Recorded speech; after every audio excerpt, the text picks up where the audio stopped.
If moon were a person, it's who we'd tell our troubles to. In daily life as we know it, not everything and everyone cares about our troubles. We're all finding our way between that inner world and emotion that feels so real and what's going on in a broader context where nothing, no matter how much it seems, is truly personal, right? There's always a subjective, objective look. There's always a above and below look at it. So let's just start with the moon before we get into moon with any other planets or phases, just some ideas about the moon. So for me, it's the most personal sense of self. And our ego, it likes a strong sense of self because when we know who we are, there's a sense of safety and security that comes around that. So this is, the main reason why the moon in general needs comfort and safety, needs to feel, it's the part of us that needs to feel like it belongs somewhere. Now, along with Mercury, the moon rules the brain, and in particular, the neurological connections in the brain and the stomach, right? It's no joke when we talk about having a brain in our gut, like that's really going on. Now, the moon is also about common everyday people and just like everyday life and living. So for me, I think of the moon as the most human planet. It's also our psychological, biological makeup. And the moon reflects our current state of reality. It's our emotional nature, our moods, our emotional coping skills. It's how we nurture and receive nurturing and also nourishment, right? Food is a big part of the moon, especially emotional type of eating. I have lots of planets in Cancer. I'm very familiar with that. There's just something about that needing to be fed, right? And that's not always physical food that we eat, but all kinds of needing to be fed. So the moon also, I think about it as our comfort zone and emotional security. I think of it like kind of like as this meter in myself that in every moment it's basically saying, am I okay? Do I feel okay? In this moment right now, am I okay? I can promise you that in moments when you really don't feel okay and it's like you just start to feel crazy, the moon is definitely, your moon is being effective, right? So eating, feeding, absorbing, digesting life, I talked about some of those. Also habits, natural rhythms, cycles. Even our talk today about moon phases and phases in general and cycles is a very moon type topic.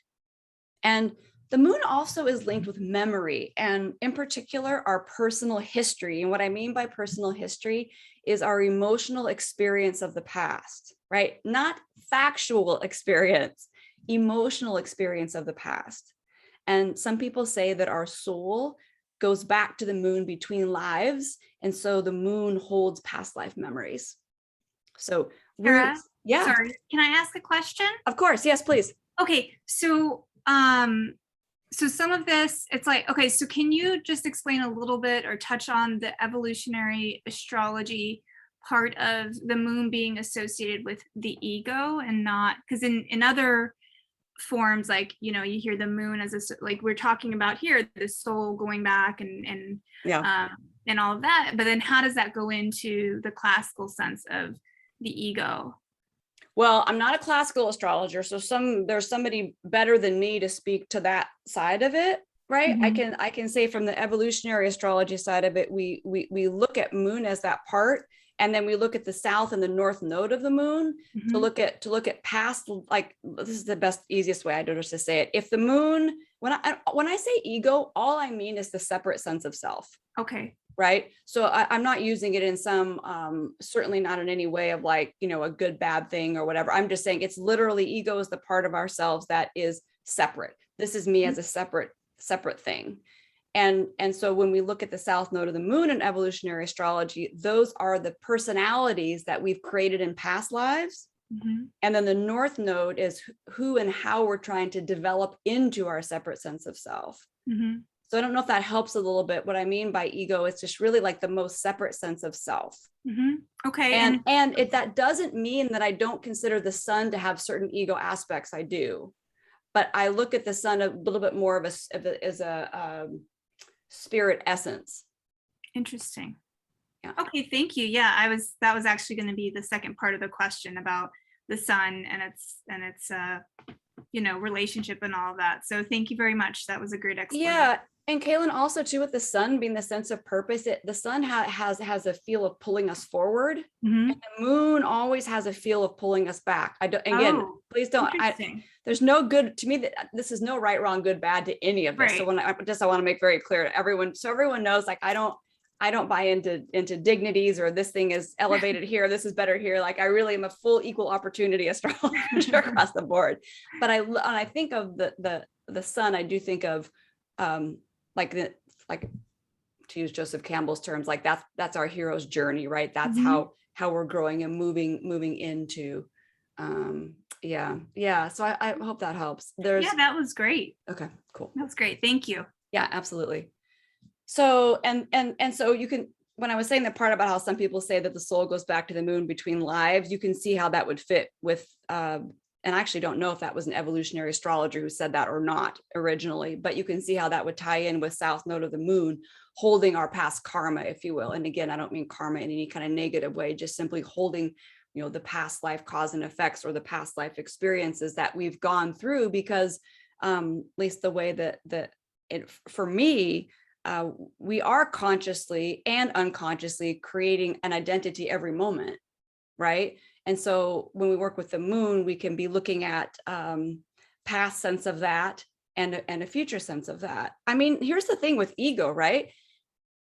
We're meant to have an ego. If we didn't have a separate sense of self, we would just, evaporate back up into our Neptunian, whatever interconnectivity, or into the field. So moon, I feel like so much has a linking with our physical body. And that's another way that I would put it, a little bit different than the sun, although the sun, I think, does represent our overall vitality. But I think about the moon like hunches, feeling in your bones, your intuition, kind of what really sort of sits in, like settles into the core of yourself.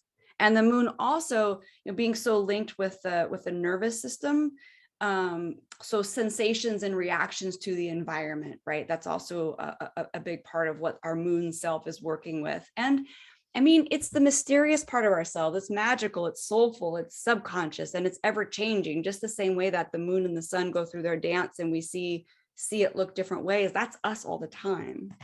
So, that's the moon self. Whereas in the relationship between the sun and the sun's not changing. And now the moon's not technically changing either, but in the way that we see it, right? Okay. So in the birth chart, when you're looking at the moon by sign and house, these are just some of the things it shows. It's with astrology, like that just barely probably scratched the surface of the moon, what I just talked about. So just know that all of these are little bits of ideas, not in any way meant to encompass all that's there. In fact, I'm the first one to admit that I think, even when it comes to signs and planets, like we barely have scratched the surface of what actually is there, the wisdom in that area. But some of the things when you're looking at the moon by sign and house is how you can best nurture yourself and others, and what you need for emotional balance and security. Also, what makes your heart happy, right? The moon is very much linked to the emotional soul level. So, when your heart's happy and you've got yourself emotionally, meaning you hold yourself in a place that you're steady, even when life is going crazy, changes your whole experience of everything. So for me, working with your moon, it's a key to living a life of more ease and feeling good day to day. Right? Like all the time. The moon is not like, oh, one big surprise adventure somewhere. I mean, it's like, what do you need every day to feel better and to be more embodied in yourself? So now let's think about when the moon bridges with other parts of you. And this is just an overview. When we're looking at the moon and sun, which is traditional, what we call moon phases, which really is solely lunar phases, that's bridging lunar and solar consciousness, or bridging body and spirit. And I'll talk about this a little bit more too, and that might help you just come up with different ideas around moon versus ego, or however you like to think about it, right? They're just words. Moon Mercury is bridging heart and mind, and this is emotional and rational mind. Moon Venus is bridging me and we, and also feelings and needs. Moon Mars, bridging reaction and action, and also belonging and breaking out. Moon Jupiter, bridging inner and greater consciousness, the good of self and the good of humanity. Moon Saturn, bridging abundance and limitations. Also energy flow and energy in form. Moon Uranus or Uranus, however you like to pronounce it, bridging the bound and the unbound, the known and the unknown. And Moon Neptune, bridging time and timelessness, the one and all.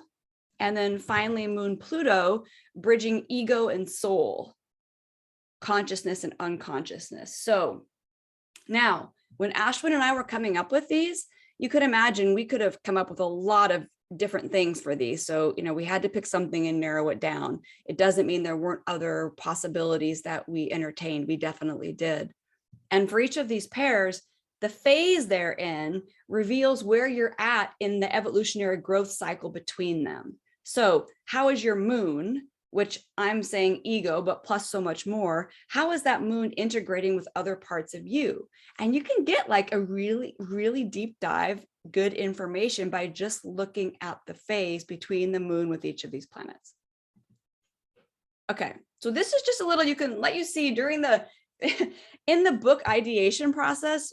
I mean, I'm definitely a drawer. I draw and I use art a lot and it brings ideas out. So when I was first thinking about this, I was like, okay, so if I'm taking the moon as my, center innermost self here, what's the conversation like when it's with other parts of me? So my moon self was like, okay, I need to feel, I need to be fed, I need to feel felt, right? I need to belong, need to feel safe, need to listen to my heart, I need to feel okay. Right? Just that already is a pretty big like prescription to fill when it comes to moon every day.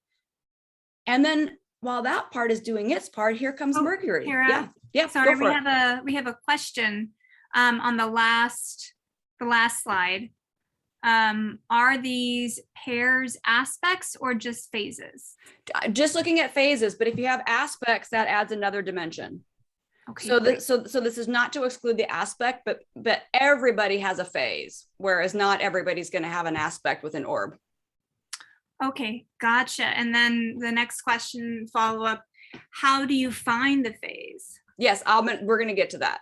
Wonderful. That's coming. This is fascinating.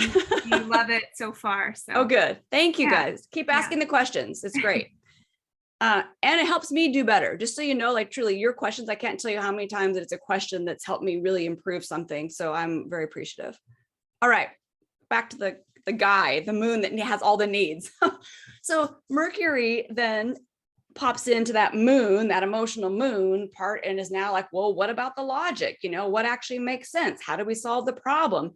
And then Mercury, at least for me, is saying, what about what I think is real? Right? Because there's a difference between my moon self feeling what's real and my Mercury self thinking what's real.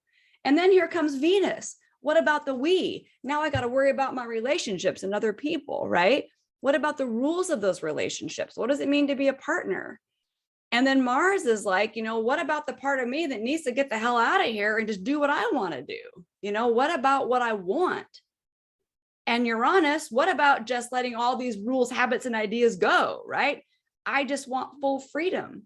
And here comes Neptune. Well, what about the part of me that isn't separate?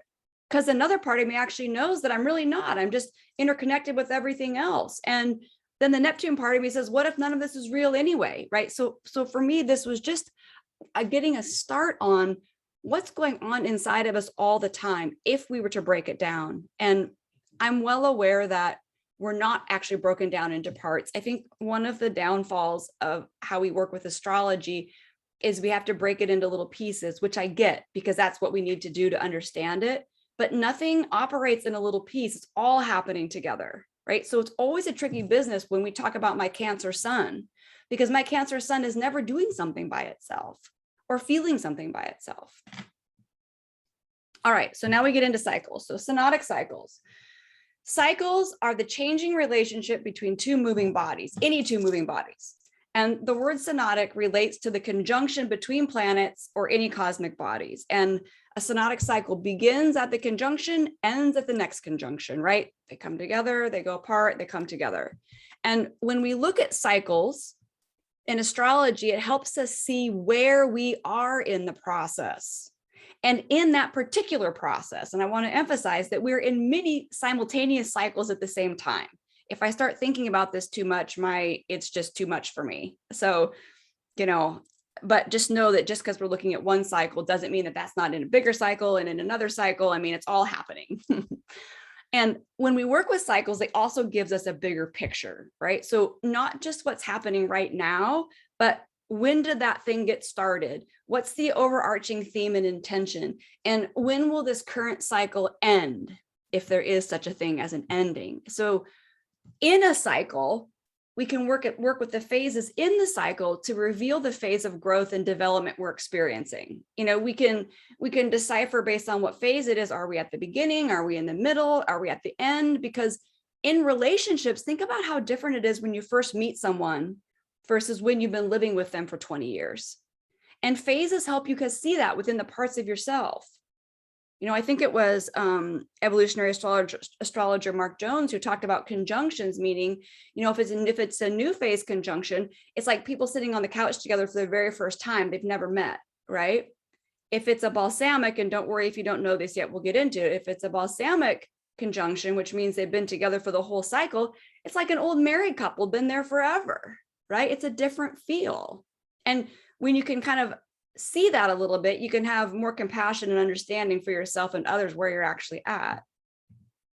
So the 8 planetary phases based on the solar lunar phases.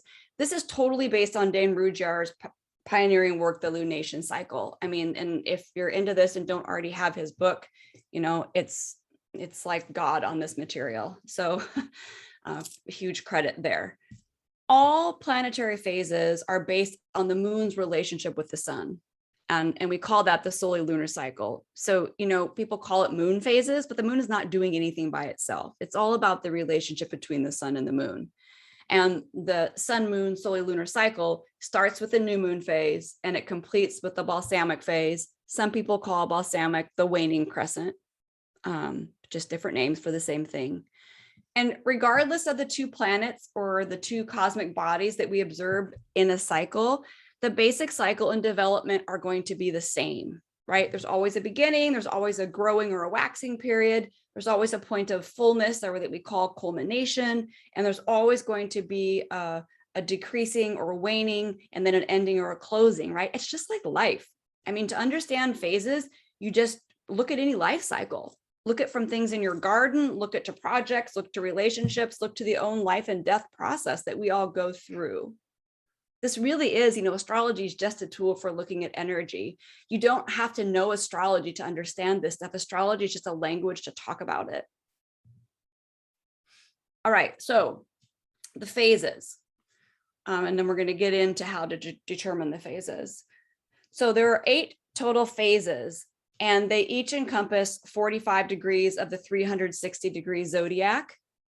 The first half of that entire cycle is the waxing hemicycle. The second half is the waning hemicycle. And actually, just knowing if something is in a waning or waxing phase already tells you a lot. To determine which phase 2 planets or bodies are in, you start with the slower moving planet, and you count by degree counterclockwise until you reach the second planet. And the degrees between them reveals the phase. I have a slide. I'll show you an example in my chart in just a second here. And the planets from fastest to slowest, this is, in the solar system, moon's the fastest, then Mercury, then Venus, then Mars, then Jupiter, then Saturn, Uranus, Neptune, and Pluto. Now, there are differing opinions about where the sun belongs in this order. When we're working with the sun, with the moon, we don't have to worry about that because the sun's always going to be slower when it comes to working with the moon. But if you do other work with phases, you want to look into, where you fall in those different camps. So here's an example with my chart. And on the one side of the screen, that's a phase and aspect wheel, courtesy of Laura Nalbandian, way back from my classes, probably almost 10 years ago. She gave us lots of good handouts and I've kept it and used it ever since. You can see in that phase and aspect wheel, those of you who asked about the aspects, you can see where the aspects fall in the phases as well. In my chart, my sun moon is a really easy one to figure out my moon phase because they're pretty close together. So if you look here in my chart, I have the sun at 28 degrees Cancer. So we want to move counterclockwise and see how many degrees it takes to get from that to my moon, that's 23 degrees Leo. And so for me, that's 25 degrees apart, and 0 to 45 degrees is new phase. Yeah. I promise, if this is new to you and this part feels like just mathematical and cumbersome, once you get it down, it's not that hard. But it does, you just kind of have to work your brain a little bit differently. So the new phase, which is 0 to 45 degrees in the wheel, it's waxing half of the hemicycle, and it's all about emergence and initiation, right? So I just showed you that I'm a new moon, right? I was born when the sun and moon are in new phase. So this new phase is about starting a whole new cycle or frame of experience. Anything in new phase, it's instinctual, it's spontaneous, it's impulsive. It's like moving forward in the dark with very little light for guidance, because at the new moon in the sky, it's either dark or it's a very small sliver, right? There's not a lot of outside illumination. It's like inner impetus to go. So there's a drive to experience and initiate, and a need for freedom to try things out. And the sign that most closely aligns with new phase is Aries energy. So I always think with myself being a new moon, that adds extra Aries, to my little powerhouse of energies. So the next phase is crescent. That's between 45 and 90 degrees in the wheel. It's still waxing, and it's about expansion and foundation. So in the phase before, we initiated something new. Now there's a struggle to recognize the value, meaning, and purpose. And with crescent phase, there can be a lot of challenges where it's just hard to keep moving forward. Like the old ways suck you back. You want to go back in the old habits. It takes real effort to move forward. No surprise that this phase corresponds with Taurus energy, right? You have to really, Taurus is unstoppable once it's going for something, but sometimes it's, it doesn't want to move forward. It clings on to the old. So there's an intense struggle to get out of old patterns here. There's a need for determination. There can be exhaustion and focus, and it's about embodying what was initiated in the prior phase. Do we have a question? Yes, sorry about that. Do you consider exact aspects to count these phases? I mean, if the moon is 44 degrees ahead of the sun, do you still consider it new or already semi-crescent? No, I literally go 0 to 45. 44 point something is not 45 yet. Okay. Right? Does that make sense? So I literally go if it's 44.9, it's still new. If it's 45, it's waxing. If it's 45, it's waxing crescent. Okay. Yeah, that made sense. They said thank you. Yeah, and for that person, this is almost similar to cusps, right? Like now we're getting into cuspy land, right? Where people will say, well, I'm Cancer, but I'm on the cusp. Look, here's the thing. There is no authority that can, for example, let's just say that your moon is 44.8 whatever degrees ahead of the sun, and you feel like you're crescent. I wouldn't let anybody in the world tell you you're not, if that feels true to you, right? Do you know what I mean? Like that's where I come at with it. But for me, for example, when someone says, oh, I'm a Leo sun on the cusp of Virgo, I'm like, no, you were either born with a Virgo sun or a Leo sun. So to me, I do the exact math. And then I leave room for a blending of energies. And I very much appreciate that if something's close to something else, it probably feels it more intensely. Right. Anyway, that's where I land on it. Yeah, that's great. Thank you. Yeah. All right. So then we're to first quarter. We're still in the waxing half. The first 4 are in the waxing half of the hemicycle. And first quarter is between 90 to 135 degrees. And this is about action and expression. It's Leo type energy, and it's forceful activity without much forethought. This one, in my learning, we learned it as a crisis in action, right? Because you jump out and do something, and then you're like, oh God, that didn't work or whatever. And you have to step back and reevaluate. It's not that that's a bad thing. That's just the energy of this particular phase. And so it's testing things out to see if they work. but there's no way to know unless you test them out. So like Leo needs to put yourself vulnerably out there and give it a go. But in this phase, the results of that action can, hit you right in the face. And there can definitely be, those moments of dealing with, whoa, what was I thinking? But again, if you didn't try it, you wouldn't know. So there's a tendency here to be subjective and not always own those results, but it ultimately is about taking the show on the road. You can see, right, if you knew this about yourself, like just, I think about this when Dane Ruggiero talks about he calls it your lunation birthday. He said that's just as important as your sun, moon, and rising sign. So let's just say that you had sun, moon in Virgo and I don't know, rising in Pisces, but you were, I'm using a terrible example because the math isn't right. My point is, if you had signs that were totally different than Leo, but you had a first quarter moon, that's a huge piece to add to the understanding of yourself. Right. And also it can just to help you understand why in certain moments you might do things that seem so different. Right. Anyway, just helps me that way. So then we move to gibbous, and gibbous is the last of the waxing hemicycle, 135 up to 180 degrees, overcoming an adjustment. This one has the Virgo type energy, and it's very much about self-analysis that leads to self-improvement. Right. I think of this phase as like the dress rehearsal, right? It's the final tweaking and adjustments before the curtain opens. And there's this huge potential for shifts in perception in the gibbous phase. But just like Virgo, the mind can be tight, right? Tight mental activity, and it can be really hard to let go of criticism that can get in the way. We talk about like Virgo sometimes, let's process get in the way of the actual product or whatever. This can happen here. And it's also very much about developing techniques and tools. And again, stepping back to adjust, improve, perfect, and fine tune. Okay, now we're to waning, right? So that's the first half of the hemicycle. Now we're to the second half. And that brings us to full phase, 180 to 225 degrees in the wheel, fulfillment and awareness. This is Libra energy. The full phase is the natural opposition energy, whether or not the two are in orb for an opposition, it still holds that energy. And so does Libra. We talk about that as the all those archetypes work together.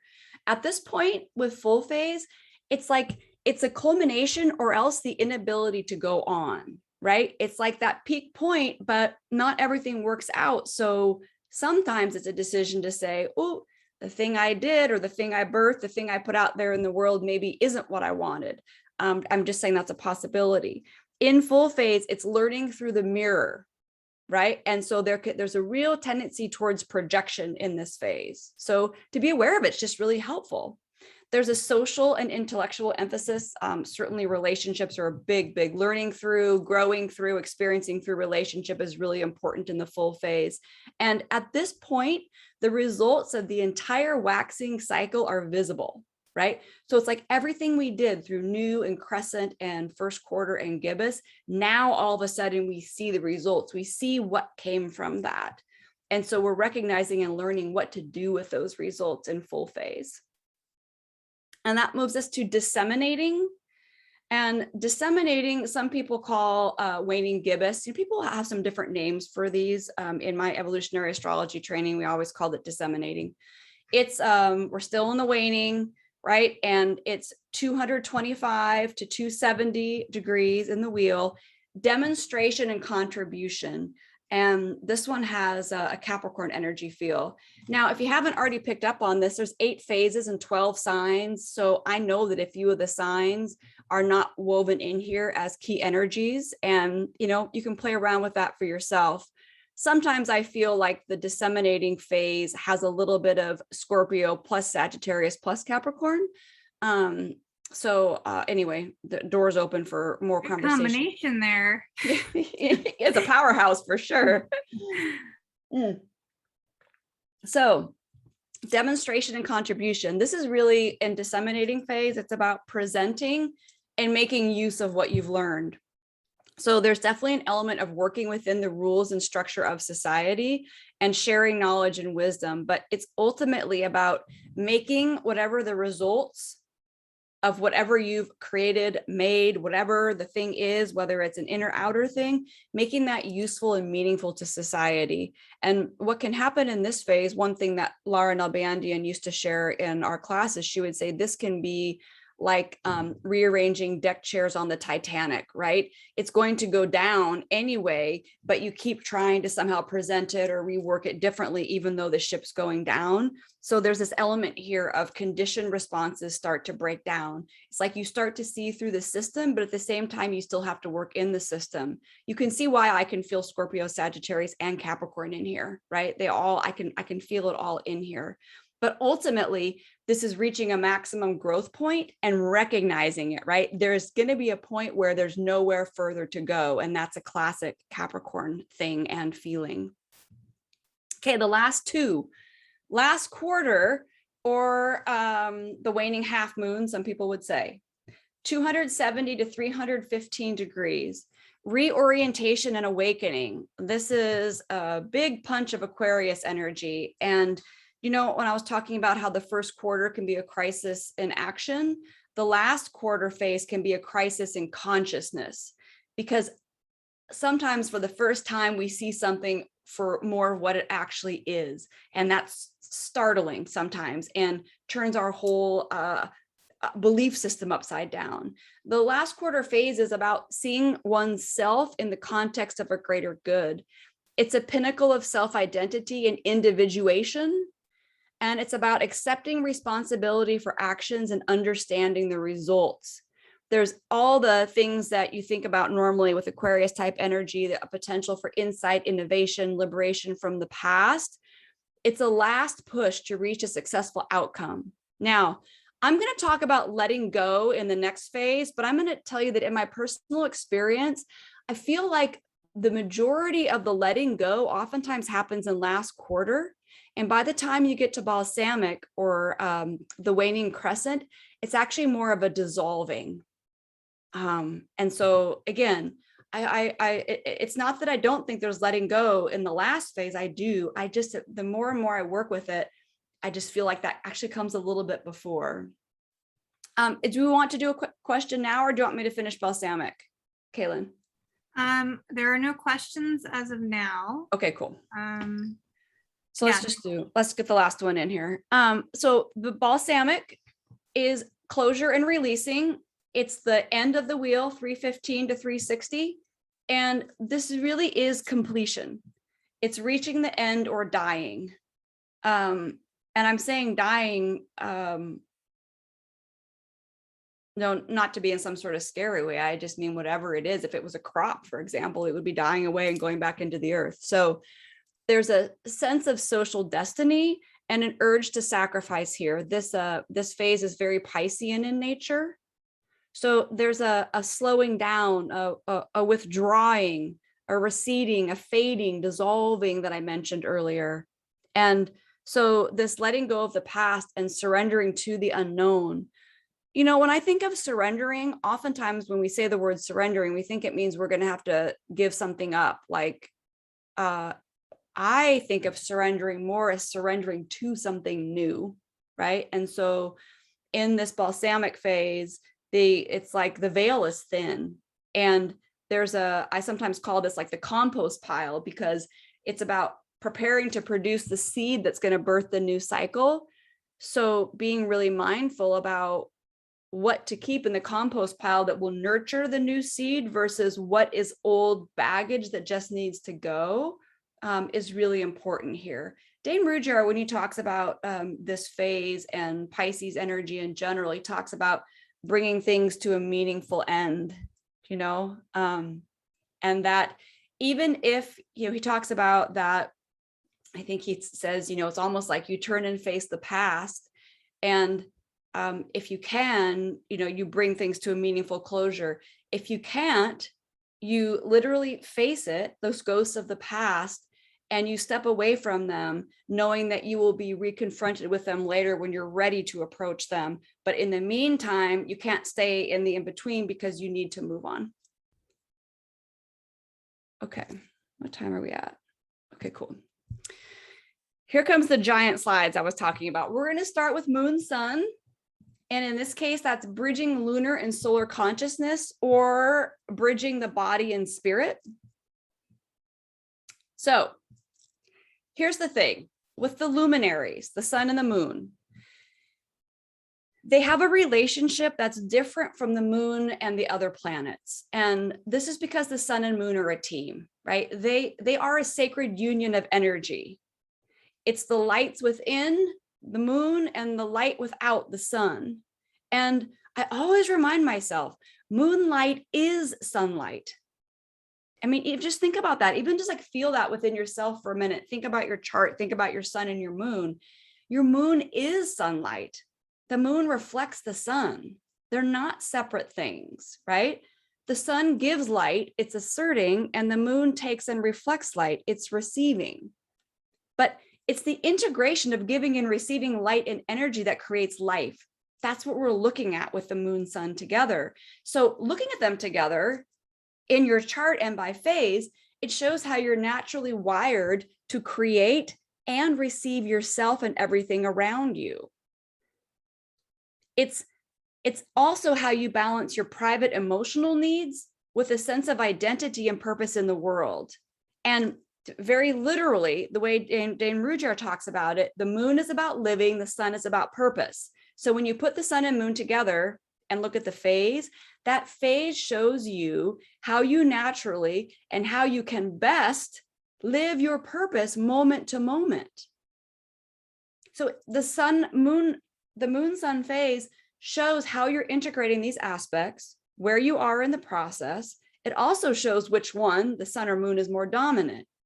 And the phase shows the type of energy you can work with and embody most effectively, like I was saying, to meet each moment. So for me, when I get stuck, I remind myself, I am a new moon. It's good for me to take action and initiate and go after what I want, right? That helps me meet each moment. Moon Mercury. So now we're talking about bridging in ourselves between the heart and the mind, or what we call the emotional and rational mind. So there's no concrete definition of mind, right? I spent a lot of time looking at this, although there's many experts out there maybe would say something different, but we don't have a concrete definition of it. And the general definition is that it's the part of us that thinks and feels and allows us to be aware, which we often call consciousness. So if the mind is this flow of information that's going through our nervous system, then both the moon and Mercury are part of it. With the mind, we're working with the culmination of perceiving, right? How we're perceiving our moment, how we're perceiving life.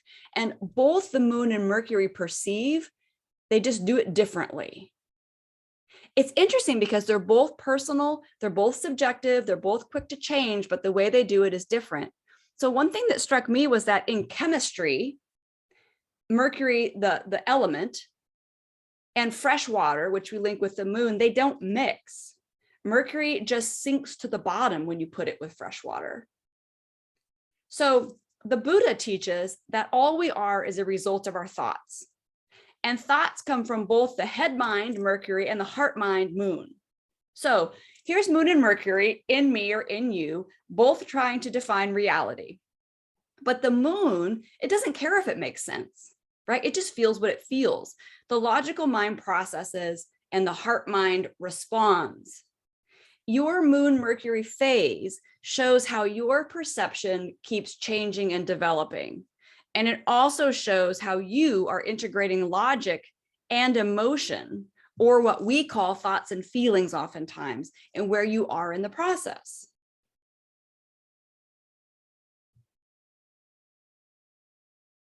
Okay, moon Venus.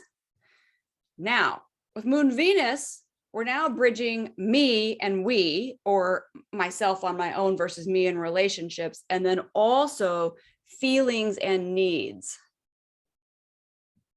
Hey there, Tara, we have a question. Yeah. Okay, so for the last slide, the last one on the moon sun relation, do you merge the knowledge whether the birth chart belongs to a day sect or night sect, would that influence the relationship? Well, that's kind of so that's for me. I just don't, sect is not something I'm focusing on, right? So I'm not adding that in here. That doesn't mean that I don't think that it could have a place. I just haven't thought about it because I don't work with that. Okay, thank you. Yeah. If that person has more to bring up with that question, I'm happy to talk about it more. Okay, well, I'll keep an eye Yeah. out. Yeah. There's so many different ways, we all do astrology, right? I tend to be very evolutionary, very psychological, very spiritual, right? And but that doesn't mean that one of those things wouldn't be a big contributor. So yeah, if someone wants to share more, go for it later. Okay.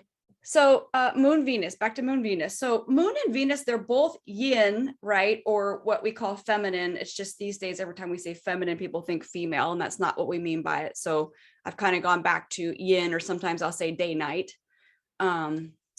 So Moon and Venus both are yin archetypes or night planets, which, they're the receptive, responsive, flowing, curving, feeling, absorbing aspects of our nature. And what you can see and what makes sense has less power in the dark, right? So when we're working with night planets, what you can see and what makes sense, they just, they really aren't as important. Now, both Venus and Moon can be irrational. So my examples here are, imagine, how we lose our mind when we fall in love, right? Or spending time with a super immature child, which would be the Moon side of like totally irrational. Both the Moon and Venus also are motivated by sensations in the body. They're less concerned with facts and logic. They live in that world of feelings and experiences, and they have deep personal needs, but they're really, really different. Now, the Moon is really, for the most part, yeah. Sorry, No. the person followed up on their question. Cool. They said, I was wondering that during day sex, Moon has no or low presence on the horizon. So I guess they're saying if the Moon has no or low presence on the horizon, does that affect it? Oh, you mean like, just for example, if we can't see it at the time someone's born, right? Or we can't. It seems like that's what they're asking. Yeah, I mean, here's where I think it might come into play. Whether or not the sun or moon was stronger in that relationship, it seems like that would be a really reasonable conversation to lean into, right? And same if like something is below the horizon, something's above the horizon, right? Just in the chart in general, right? Because then things below the horizon are more hidden, right? We tend to not see them as publicly. But I haven't thought that through enough to have a more intelligent response. Truly. That was great. Thank you. Okay, so back to this. Moon really is subjective in its neediness, right? Whether we want to admit it or not, the Moon part of ourselves just needs what it needs, right? And in the moment, we all know what it feels like when that inner child comes out. And while the Moon just needs what it needs, Venus actually does some considering and is weighing the needs of others. Venus is willing to do more compromising than the Moon. And so here's kind of how I look at it. If you try to just do Venus or partnership while you bypass the Moon, the bottom's going to fall out, right? If you don't take care of yourself and your own needs and you just lean on the partnership, we all know what happens with that. But if you only care about others, Venus, because they satisfy your own Moon needs, then you're also on shaky ground, right? So the me and the we, these two, Moon and Venus together, is all about getting that happy, getting the balance right with the me and the we. So the Moon, it's driven by instinctual needs, but Venus is more conscious, and Venus gets down to essential needs. And to determine what your essential needs are, there has to be a certain amount of rational deliberation, right? So when you're looking at your Moon Venus phase together, it shows how you're integrating me and we, which the balance between yourself and others, and also between your feelings and your true needs. Okay, on to Mars. Bridging reaction and action, or belonging and breaking out. So Mars is initiation and authentic desire. right? It's the part of you that wants to leave the nest and go do your own thing. And Mars also is our guts, at least a big part of it. Think about just the glyph for Mars, right? It's the arrow coming out of the circle. That's the desire of the separate self to get out of the circle of interconnectivity. So while Mars has that desire to go do its own thing, whatever that looks like, Moon likes to stay in the comfort zone. So Moon wants to hang out where it's comfortable. Mars wants to, look and go beyond that comfort zone. And Mars is the last of the inner planets.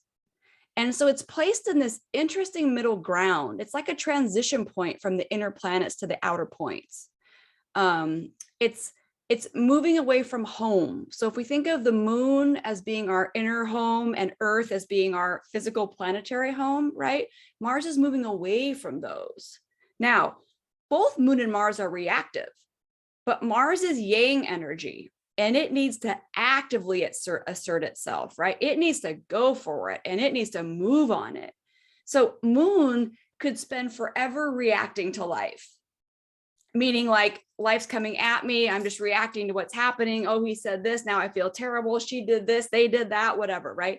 But Mars will take action on its own behalf, right? Mars is not just going to sit the whole time and react to what's happening to it. It's going to eventually have an impulse to do something on its own. So action Mars and reaction Moon, they're inseparable. Here's a little example. So Mars is energy, and Moon is the catalyst for that energy. But the mindset to act is actually Moon territory, at least how we've been looking at this, right? The Moon reacts to the motivation of Mars and metaphorically lights up the stove, putting that fire into action. So when you're looking at your Moon and Mars together in phasal relationship, together they help you live your heart's desire, heart, Moon, desire, Mars. Powerful pair, and we don't look at them together this way very often. So your Moon Mars phase shows how you're integrating reaction and action and the need to belong and break out, maybe at the same time. Most of us, we have a desire for both, and sometimes it's weird and wonky.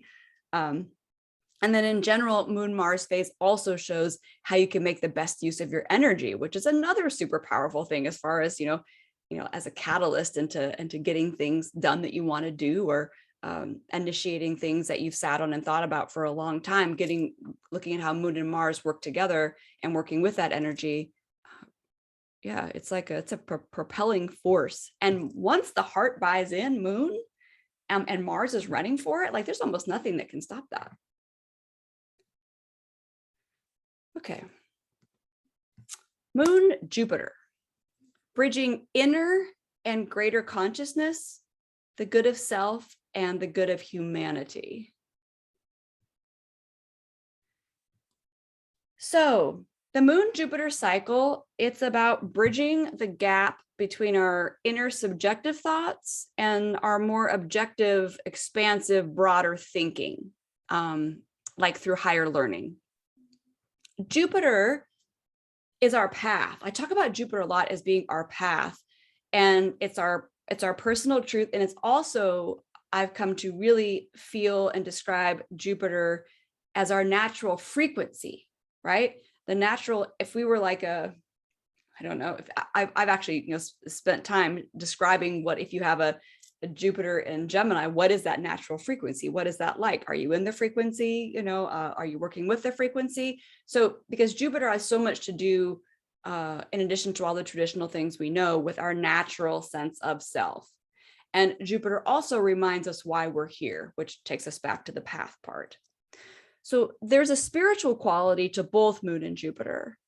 And everybody has some level of spiritual inclination. It just means something different to each of us, and we don't all call it spiritual. And the word spiritual has been overused and used to describe things at this point, way too much, in my opinion. Spiritual just means something more than the physical hunk of meat that I am, like that's really. So our spiritual well-being is not just for our own sake, but also for our communities. It's the part of us that knows we're part of the human family and is generous with our resources, right? There's a generosity with Jupiter. So Jupiter is greater consciousness, and that means seeing a bigger picture and meaning beyond just our personal wants and needs and desires, right? Jupiter consciousness brings a greater sense of compassion and camaraderie, and not just for those we love, that would be Venus, but for anyone in need. There's one beautiful way to look at Jupiter or Neptune energy, as they're both co-rulers of Pisces, is that if my neighbor needs something, it's not generosity to give it to them, because we are all interconnected. If my neighbor needs something, that's no different than me meeting one of my own needs. It's not generosity, it's just taking care of us, right? And that's kind of more of that feeling that we're looking at here. So bridging Moon Jupiter doesn't have to be these big, huge actions of woo, wow. It can just be making simple everyday life easier for somebody else, and at the same time making it easier for you, or more valuable, or more meaningful, right? And your Moon Jupiter phase shows how you're integrating inner and greater consciousness and the motivation to look after your own good and the good of humanity. Moon Saturn. So we're looking at this from the angle of bridging abundance and limitations, and also energy flow and energy form. So Saturn, some keywords for Saturn, right? Integrity, discipline, responsibility, accountability, mastery. It's the part of us that wants results, it wants satisfaction, it wants respect. And Saturn brings the reality of limitations to help us grow and realize what's not serving. It seems like a hard ass a lot of the time, but it's just that those are like making things tough on us is one of the best tools for us to pay attention and do something different. You know, it's all about the strategy of Saturn. We just don't like how it feels too much, but it's pretty effective. Now, this is a quote from the book. The illusion is that what appears to be in abundance might not last long, and what appears to be a limitation might turn out to be a strength as we're forced to work with and adjust to restrictions during various stages of the Moon-Saturn cycle. So Saturn creates a boundary that we can't pass with all of our burdens. And it creates that boundary that we can't pass, so we actually drop them, so we can travel more swiftly, lightly, we can go with more wisdom. Saturn is like the guardian. Saturn guards the gateway to the next level. And there's an element of, like Gandalf in the Tolkien Lord of the Rings, which is thou shalt not pass, but it's for your own good, because if you haven't finished the level you're on, you will not be equipped to move to the next level. So you have to make tough choices that require great commitment and accountability, because Saturn indicates responsibility. But how do you feel about those circumstances and those commitments and those tight spaces or uncomfortable places? Per Dane Rudhyar, the moon is the portion of the sun enclosed by Saturn. Saturn is the abstract ego structure, and the moon fills it with psychic energy. Their relationship is form to energy. Moon is energy flow, and Saturn is energy and form. Your Moon-Saturn phase shows how you're integrating a life of abundance and limitations, and your state of energy flow and form, which includes the limitations of time and space.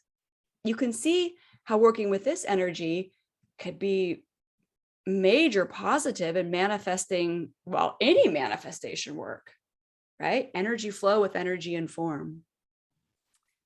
Tara, that was beautiful. And we have a few questions about this specific slide. Okay. So let's see. I have, how does Saturn have a different effect on Aquarius than on Capricorn? Oh, that's a good question outside of this. Well, I see for me, and I definitely am a co-ruler person. So even though I use the modern rulership, I don't drop the traditionals, just putting that out there right now. and I think the question here is how, as a ruling planet of Aquarius versus Capricorn, how does Saturn function differently? I don't know. I've thought about this a lot. We can't really, like, structure and restructure is one cycle together. Do you know? So I think about, like, if Capricorn's building something and Aquarius needs to take it down and renovate it, those two are so intertwined for me. And so I guess without having thought about talking about this today, I think Saturn is still about, it's always about, no matter what Saturn is, right? It's about integrity and responsibility and discipline, right? So that part never goes away. I don't know. Kaylin, what do you, I mean, does anybody else have something they would add here? I think that what you're saying makes a lot of sense. It's like, it's kind of like, we were talking about co-rulership, and when we look at Saturn, we're looking at both of those types of energies of the structure and the stability in the form of Saturn, bringing to life maybe the innovation and the change of Aquarius. Both of those are needed, I think. Well, and freedom is not real. Freedom without some structure is chaos, right? And so that's why when I think Saturn is actually a great, just on its own, is such a wonderful topic to get into, because we have so relegated it to like this weird Capricornian, corner, whatever. It's so much more than that. I think it's about, ultimately, Saturn, is mastery. And so, and to be, and not mastery necessarily of external things, but of yourself to whatever level you can. And so whether it is, the ruler of Aquarius or Capricorn, it just has different material to work with to do, because planets, right, are about functions. This is where I get back to basic astrology, right? So planets are about functions. The question is just, what material is it working with, or what classroom is it in to do that same function? If I still need to be responsible, what does responsibility look like in a Capricorn classroom versus an Aquarius classroom? So I'd say the planet doesn't change, but the flavor sure does. Absolutely. And how are you feeling on, we have a few more questions about this, but how are you feeling on time? Would you like to? I think we're, let's take the questions. Okay, so a couple of people added to this conversation. Someone brought up a great point that when we're looking at Aquarius versus Capricorn, we're looking at the material plane, and then the world of ideas and thoughts. So the flavor of if the planet is archetype, right? We have the way that archetype manifests. So that's what it sounds like, and they just wanted to add. That's great. That little elemental nuance there. Well, and super great, because if you think of those together, which again is why I think we can't ever unweave these, is that, I mean, from a Hermetic principle standpoint, mind is what manifests form, right? So again, we have, so how could you separate those two? And to me, Aquarius, of course, has so much to do with that, those mental realms where we actually pull that stuff down. So yeah, great point. Yeah. Thank you, and whoever that was. Yeah, they, and that same person, I'm gonna ask their question they asked earlier about this is, if for example, Saturn is in opposition to the moon, do we read it with the energies of the full moon, or in opposition, or both, equally so? If it's a Saturn moon conjunction, like a new moon energy, or do we read it as, like a new moon energy, do we read it as a new moon energy? So for all aspects, they could be, like the phase, you have to do the math, right? Because if, let's take a conjunction, right? If it's Saturn moon and the moon is 2 degrees ahead of Saturn, right? Then that's new, right? But if the moon has gone all the way around and is 2 degrees coming up to catch up with Saturn, then that's balsamic. So phase wise, you have to do the math. And same with opposition. You don't know, is it a gibbous opposition or is it a full phase opposition? Because you need to know by orb that, and that's the same with squares too, Is it a first quarter square? Is it a last quarter square? This is where phases add so much to the piece, but you do have to know you do have to know exactly where it's at. Yeah, it sounds like it all comes down to that math in a way. Yeah, I mean, yeah, you just you just calculate the degrees, right? You take the slower planet, you calculate the degrees until until you get to the faster one going counterclockwise. And then like I was saying, if it was a conjunction and it's 3 degrees, it's new. If it's 300 and whatever, 58, it's balsamic. And then how you look at that conjunction, you would still interpret the conjunction like a conjunction, but the flavor of the conjunction is very different. And same with the opposition, right? There's a difference. And even, and even if you so for me, sometimes if I'm eyeballing a chart and I can't get the exact thing, whatever, I can at least tell, okay, is that a waning aspect or a waxing or a waning or waxing phase, right? Because that will tell me a big difference too, like with a square, right? It's a huge, big, different energy if something is waxing and building versus if it's waning and fading away. Absolutely. Yeah, that's beautiful. And we have a couple more comments on this, but they're kind of just reiterating what we're talking about. And and I think someone has said, and also everyone who's asking questions that are more general, we'll get to that at the end. I want Tara to be able to get through this. And then somebody just wanted you to know that they really appreciate how clear and concise your answers are. And I do as well. Thank you. Have a certain way of putting all of this, and we really value it. So thank you. Thank you. Yeah. All right. Well, we have 3 more, right? We better, let's get through. Actually, I'm going to get through them. If there are other questions, you go ahead and break in. Otherwise, I'll try to just get through these 3 and then we can just open it up at the end. That sounds perfect. Okay. So, but if there's something important, please still ask. So yeah, great. Thank you. So Moon Uranus. So now, and these are, I think the outers are kind of my favorites. I'd have to just admit. Anyway, I just this whole idea of bridging like the bound and unbound, the known and unknown. I love it. But Moon Uranus cycle, it's a way to observe the progression of awakening to who you are, right? To your personal essence that's not defined by the past. Because Uranus is the planet of individuation and authenticity. It represents your mind. That's part of the collective mind. So, and this fits very well with actually, we're talking about Aquarius, right? Similar. It's objective intelligence that's not attached to maintaining anything you've constructed. So Uranus is the unalterable you that remains when all your conditioning is stripped away. It's the you that just is. Just like clothes and blankets keep your body warm and protected, the moon is your emotional buffer. It's the part of you that attempts to throw a cloak of protection against anything that threatens your story. That was from the book, but I felt it summarizes pretty well. So back to the moon, we've already had a big chat about this, but once again, the moon in evolutionary astrology, it's a symbol of the ego, and Uranus is the drive to decondition. So the moon Uranus cycle is totally the process of ego deconditioning, right? It's completely that, at least a big part of it. And it's about experiencing you, the capital Y, you, Uranus behind the lowercase y, you, the moon. So your moon Uranus phase reveals how you're integrating your bound and unbound self, or your embodied and, spirit unbound self. It's the stage you're in when it comes to unbinding your ego, and it's the bridge between the known and unknown within and without.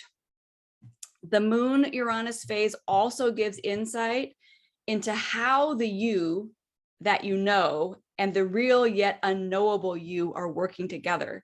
It's sort of trippy, right? Like the part of you like, oh yeah, I know this is me, versus the other part that actually you couldn't even articulate or put into words. It's like how those two are coming together. All right, Moon Neptune, bridging time and timelessness, and also the one and all, or the separate and the interconnected, whatever words you like with that, the microcosm, the macrocosm, right? There's a million ways we put it. The one for Moon and the all Neptune, they're the same, right? Of course they are, because it's all interconnected, but it would be impossible to know that without having a separate experience of yourself, which is why we're like, yay for the ego, because We're here to have a separate experience of ourselves. Here's a quote from the book. The bridging of the one and all is happening in our minds, just like everything else we see in the universe. The only reason we need a bridge is for our minds. This doesn't change anything we go through or how it feels. But when you work with Moon Neptune, something deep inside you doesn't even hear the words. They don't matter. See, both the Moon and Neptune, they don't need logic. They don't need to buy into something. And they both speak the language of the heart. They both know the way home. They both love. The big difference is the Moon expects something in return. It's personal, remember? It has a personal agenda. Moon, it doesn't mean that Moon doesn't love and isn't kind and isn't nurturing, but it has a personal agenda. So when it comes to time and attachment, Moon and Neptune are worlds apart. Moon is exclusive, possessive, and it takes it personally. And Neptune is inclusive, and Neptune fully accepts what is without needing to change it. So Moon as ego is built around its own sense of self. And Neptune is unity. There is no mine or yours or this or that or him or her or them or this, right? Jiddu Krishnamurti posed that time is thought. Time, which is treasured by the Moon, keeps everything separate and identifiable, but Neptune is beyond all definition. And as Krishnamurti says, we are afraid to be nothing. We are afraid not to be put together by thought. So your Moon Neptune phase reveals how you're integrating time and timelessness and the one and all, and how you're receiving and experiencing the mystery of yourself and life, right? Like I said, these ones get trippy, which I like. I mean, trippy in a good way for me. It's like, how can I bend, bend time, bend the reference, bend perception, and see myself and everything differently. Okay, our last one is Moon Pluto. And this is about bridging ego and soul, or consciousness and unconsciousness. Pluto. In evolutionary astrology, Pluto represents the soul's deepest desire, or the soul's path of evolution. And Pluto demands that we move and change. But the Moon delights in staying home and staying the same. So your Moon Pluto cycle helps get your conscious mind on board with your deeper intentions and to anticipate the nature of the challenges you've come here to confront. Now, even because, just because you consciously can appreciate it, you still have to live it, right? I mean, the proof really is in the pudding with this, and Pluto really demands an experience, but it is helpful at least to see and consciously understand things, at least for me. I know it doesn't remove the need for me to live them, but I have, a different amount of agency or appreciation when I can kind of get with the program. So Pluto, as representing your soul's desire, is eternally motivated to eliminate anything in the way of your growth. So guess what, you guys? It poses the greatest threat to the Moon. We live consciously by the Moon, a vessel of light, seeking familiar comforts and self-preservation, but we also live unconsciously by Pluto in the darkness and the shadows, and we desire to follow the calling of our souls and to transform. It's both happening at the same time.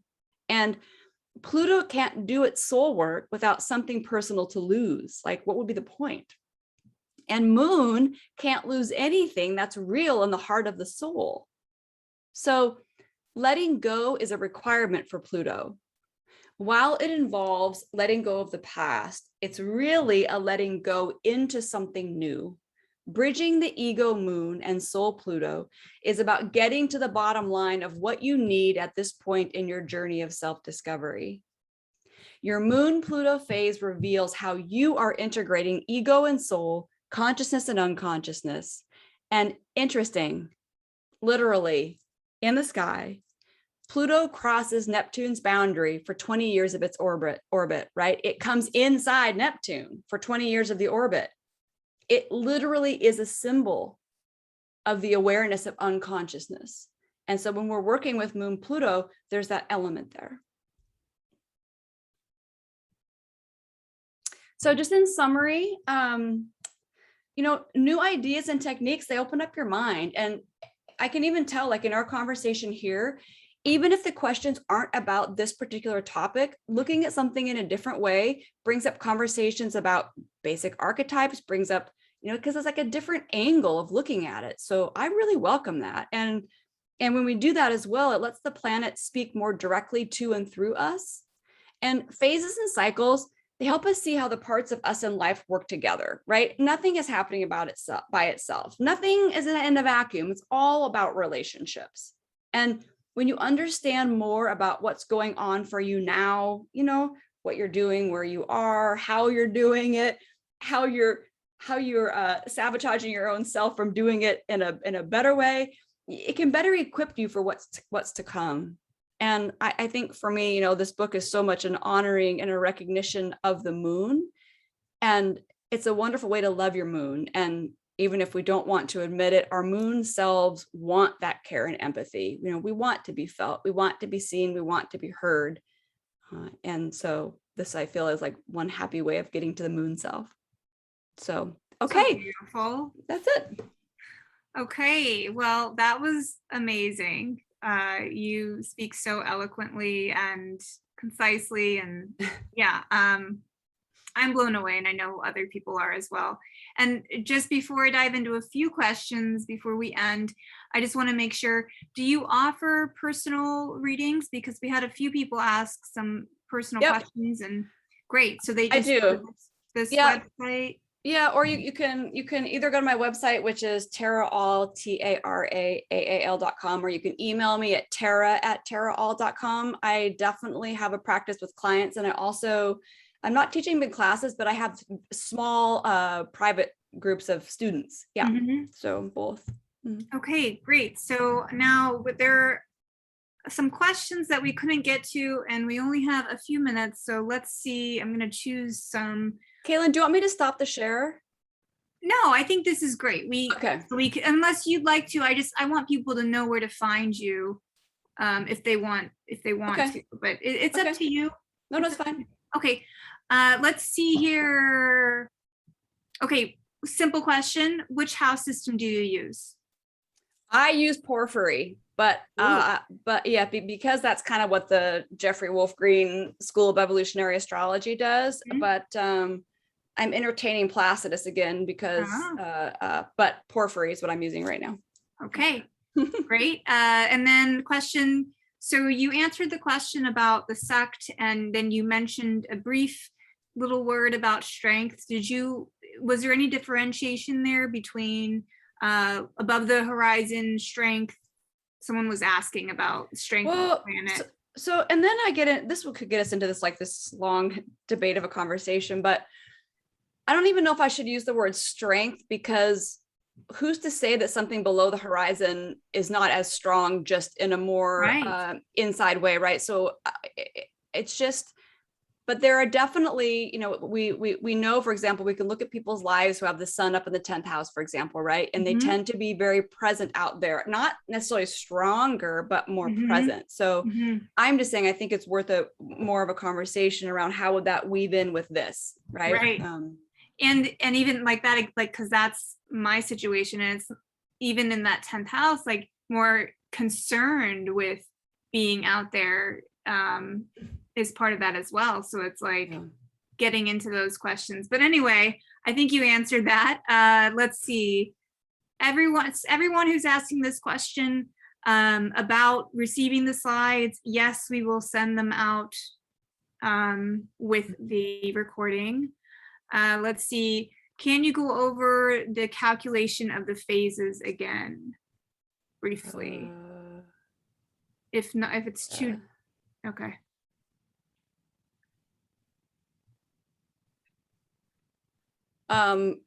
This slide or the other, which what's the most helpful to you guys? So let me get my view out of the way here. So this most simple way, you take your chart, you find this, let's just talk about sun and moon right now because it's the easiest, right? Take the slowest moving planet between the two, the sun, in this case, the moon's always the fastest moving. So you take the slower moving planet, find it in the chart. And then you move counterclockwise from that until you reach, in this case, the faster moving planet, the moon. And you're literally just counting the degrees between the two. So this next slide, which I have my example, you know, my chart's easier because, you know, my sun and moon are so close together, right? You can see them right there. I don't know if you guys can see my little cursor. Yep. Okay. So on my sun, which is, and let's forget minutes right now. My sun is 28 degrees Cancer. So we know that there's 30 degrees in a sign. So 2 more degrees, that fills out Cancer. My moon is 23 degrees Leo, right? That's 25 degrees apart. That's it. That's all you have to do. Mm-hmm. And then you can see on the wheel here, and I know this wheel because it has aspects too. It may be a little bit confusing, but you can see here's 0 degrees, and you can see that everything up to 45 is new, right? So if, like with my example here, I say, okay, my sun moon using this technique are 25 degrees apart. Now I go to this wheel. Oh, 25 degrees is probably about right here. That's new phase. And that's why I've got a circle here for me. Great. This is great. More people, I mean, everyone, I'm sorry. I know we could ask so many questions. Tara is absolutely outstanding, and I suggest you follow her closely. Many people have said they want to learn from you. They want your book. They want to just, you know, be involved in whatever you're doing. So are you also on social media? I am Okay. on them. Just so you guys know, I'm not the biggest social media person. I keep say I'll make an effort to do more, and I have an email list. I just, yeah, I think I do more than I shout out, but yeah. Well, people want to know what I mean, the questions keep pouring in, and I'm sorry everyone, we have limited time, we're up, but please follow Tara. I know I will be personally. This has been outstanding, and we at Kepler really value you. So thank you. Thank you. Yeah, and thank you everyone for coming today. Someone's I know it's on pre-order right now, your book, right? Yep. Yeah, it's pre-order right now. I think it's through Llewellyn, so it's pretty much everywhere books are sold. The release date is December 8th. Okay, mark your calendars. December 8th. And where could they find what would be, you said anywhere books are sold? Yeah, I mean, Amazon's the easiest, but truly you can find it pretty much anywhere books are sold. Great. Okay, we are so thrilled. And you and other people have commented, oh, I'm a traditional astrologer, but this has opened up my eyes so much, and I can't wait to explore it more. So well, and those traditional astrologers, if you have thoughts about how you incorporate stuff, reach out to me, because I mean, it helps me to hear the other side. So that's awesome. Absolutely. Okay. Well, thank you again. I hope you have a great weekend, and we will see everyone out in the cosmos.